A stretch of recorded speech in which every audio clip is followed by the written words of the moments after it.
Hello and welcome to my mini unit presentation. My name is Chrissy Marianne Williams and I am currently working as a substitute teacher in the Tulare City School District, where I plan to teach preferably at a K through second grade level. So let's go ahead and jump right into it.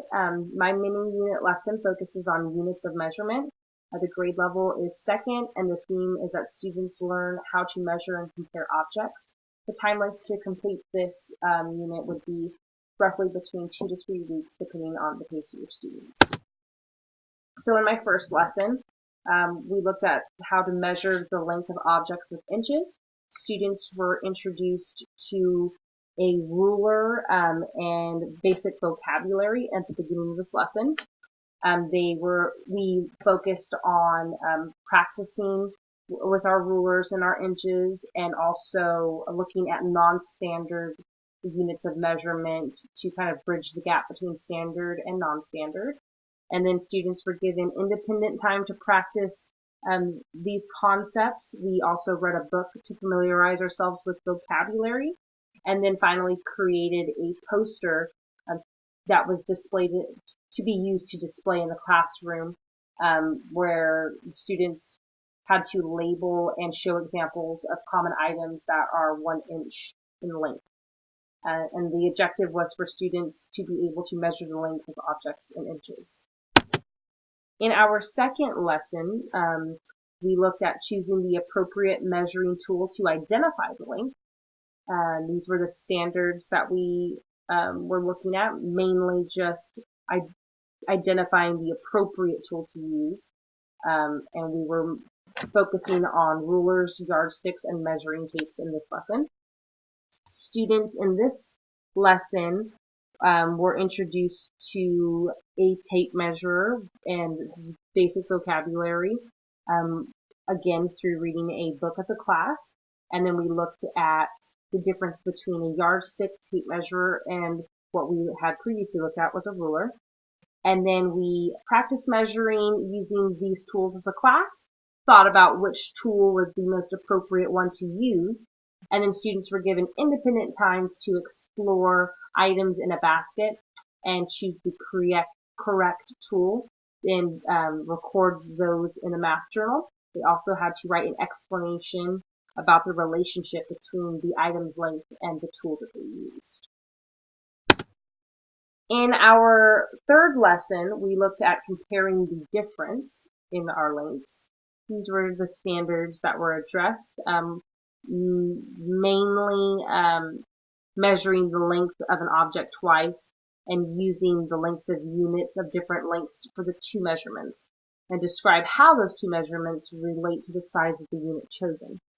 We did this by being introduced to how to compare by looking at real world examples. Then the students were given a scenario.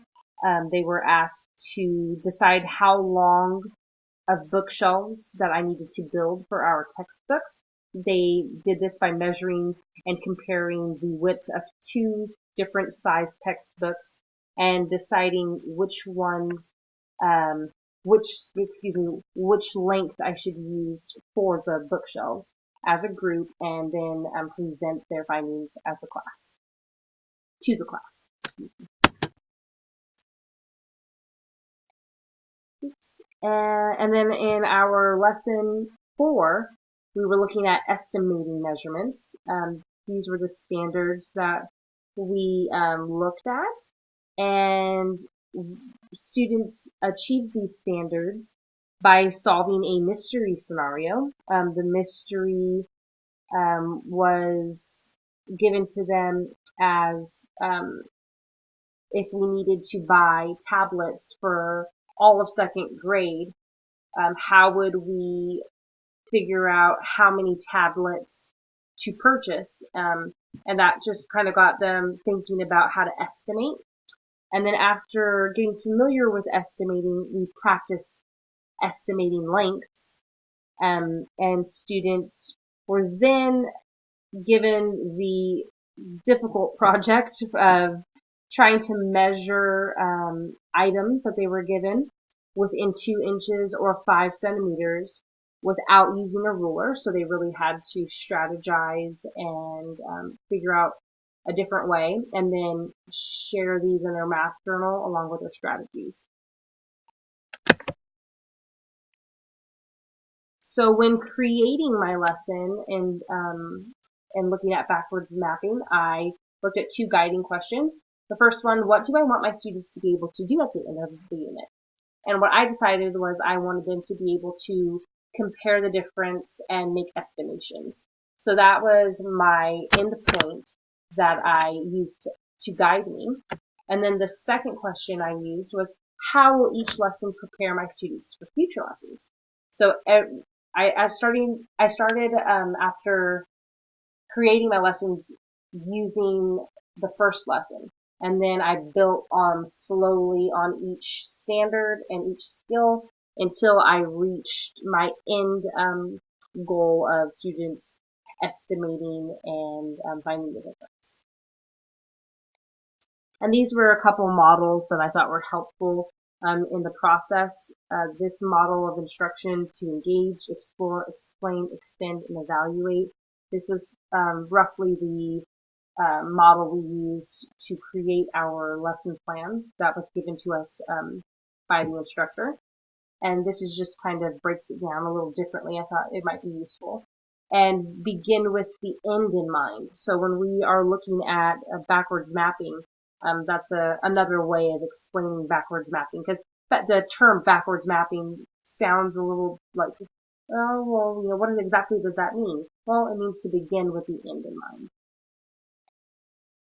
And so what I thought was successful in my lesson was just the overall flow of the lesson. I thought that mapping it out and making a plan really helped me. And once I had a plan, it was pretty easy to create the lessons. And also another success was this resource that I found. You are able to look up lessons based off of the standards. And so I thought that was pretty helpful. And then I wanted to share this image. It says what people think success looks like versus what it really looks like. Because success, it takes a lot to get there. It's not one straight shot path. And then the challenge that I found was backwards mapping. While I said previously that mapping it out helped me to develop my lesson plan in my unit, starting out with it was a little overwhelming. There are so many ideas available on the web, so it can kind of be a bit of a confusing task because you just don't know where to start. There's so many ideas and so many fun avenues to go, and sometimes it can create some mental clutter that kind of blocked me up and made it hard for me to kind of know where to begin. But I remember this quote says, "Success is not final. Failure is not fatal. It is the courage to continue that counts." And I think that's important, especially when teaching, because what works one day may not necessarily work the next day, and may not necessarily work the next year with our next students. So we just kind of roll with it and do the best we can. And well, that will conclude my mini unit presentation. Thank you so much for joining me.